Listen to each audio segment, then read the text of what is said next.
اللہ کے ہر کام میں اس کے بندے کے لیے کوئی نہ کوئی بہتری ضرور ہوتی ہے۔ یہ بات میں ایسے ہی نہیں کہہ رہی ہوں۔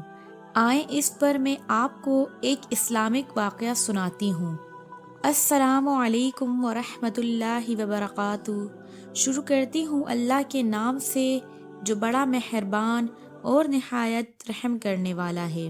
ایک بار ایک بحری جہاز سامان سے لدا ہوا اپنی منزل کی طرف جا رہا تھا کہ اچانک تیز ہواؤں کی وجہ سے یہ جہاز الٹنے لگا۔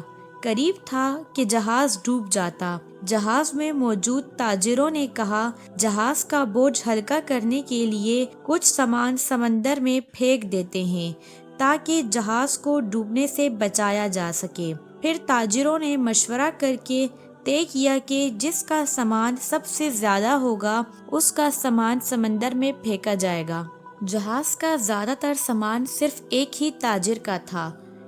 اس پر تاجر نے اعتراض کیا کہ صرف میرا ہی سامان کیوں بلکہ سب کے سامان سے تھوڑا تھوڑا سامان پھینکا جائے۔ اس تاجر کے اس طرح کہنے پر دوسرے تاجروں نے اسے اس کے سامان سمیت ہی سمندر میں پھینک دیا، یعنی تاجر کو بھی سمندر میں پھینک دیا۔ پھر اس تاجر نے سوچا کہ اب تو میری موت یقیناً پکی ہے، لیکن پھر قدرت کی شان کے سمندر کی موجوں نے اس کے ساتھ کھیلنا شروع کیا۔ جب تاجر کو ہوش آیا تو دیکھتا ہے کہ سمندر کی لہروں نے اسے ساحل پر پھینک دیا ہے۔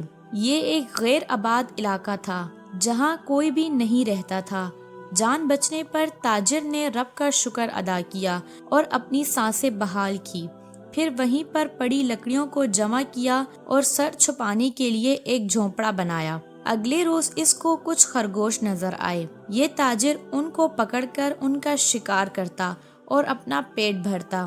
ایک دن ایسا ہوا کہ کھانا بنانے کے دوران اس کی جھونپڑے میں آگ لگ گئی۔ اس نے آگ بجھانے کی بہت کوشش کی لیکن آگ نہ بجھی۔ اس پر اس نے زور زور سے پکارنا شروع کر دیا، یا اللہ، تو نے مجھے سمندر میں پھینک دیا، میرا سارا سامان بھی غرق ہو گیا، اب بس یہی جھونپڑی ہی بچی تھی میرے پاس، اسے بھی جلا دیا، اب میں کیا کروں؟ یہ شکوہ کر کے وہ خالی پیٹ سو گیا۔ صبح جاگا تو عجیب منظر دیکھتا ہے کہ سمندر کے ساحل پر ایک کشتی لگی ہوئی ہے اور کشتی والے اسے لینے آئے ہیں۔ اس تاجر نے حیران ہو کر کشتی والوں سے پوچھا کہ تمہیں میرے بارے میں کیسے پتہ چلا؟ انہوں نے ایسا جواب دیا کہ تاجر سن کر حیران ہو گیا۔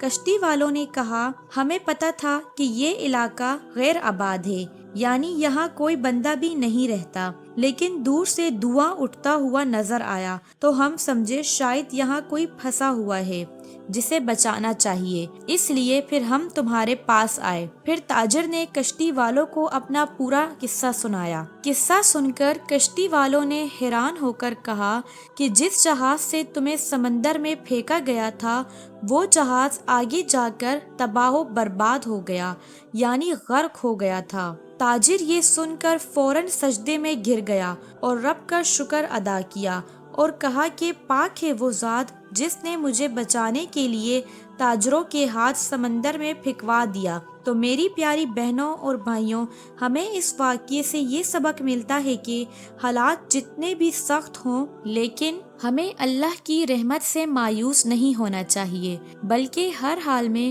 اللہ کا شکر ادا کرنا چاہیے اور اس پر بھروسہ کرنا چاہیے، کیونکہ وہ ہمارے لیے جو بھی فیصلہ کرتا ہے وہ ہمارے حق میں بہتر ہوتا ہے۔ آپ سب دیکھنے اور سننے والوں سے گزارش ہے کہ اگر آپ کو ویڈیو پسند آئی تو اسے لائک اور شیئر ضرور کیجیے اور اس چینل کو سبسکرائب کیجیے تاکہ ہر آنے والے نئے ویڈیو کی نوٹیفیکیشن آپ تک پہنچ سکے۔ جزاک اللہ۔